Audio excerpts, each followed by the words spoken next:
Concentré sur le pilotage de sa moissonneuse, Cyril Blin entame sa première récolte de quinoa.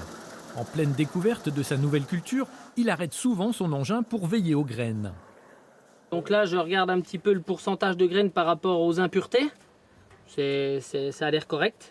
Cyril a planté 2,5 hectares de quinoa à Montagny-les-Beaunes.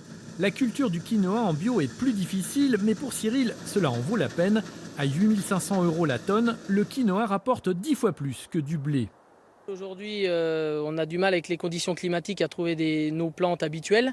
Donc on essaye de trouver autre chose qui peuvent nous différencier et puis qui apportent une plus-value à l'exploitation.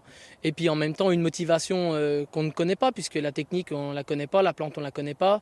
Donc on s'approprie, on se fait nous-mêmes. Donc c'est assez intéressant, motivant.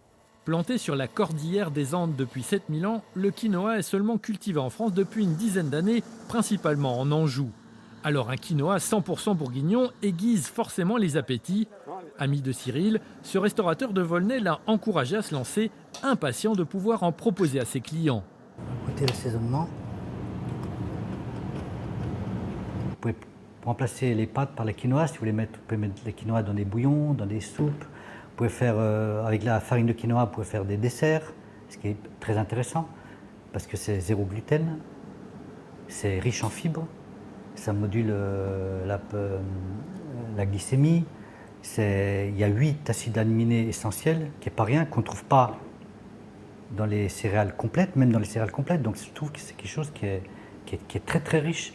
Quant à Cyril, il envisage déjà de cultiver plus de quinoa pour les années à venir, une plante qui résiste plutôt bien aux sécheresses chroniques dont souffre la région depuis plusieurs années.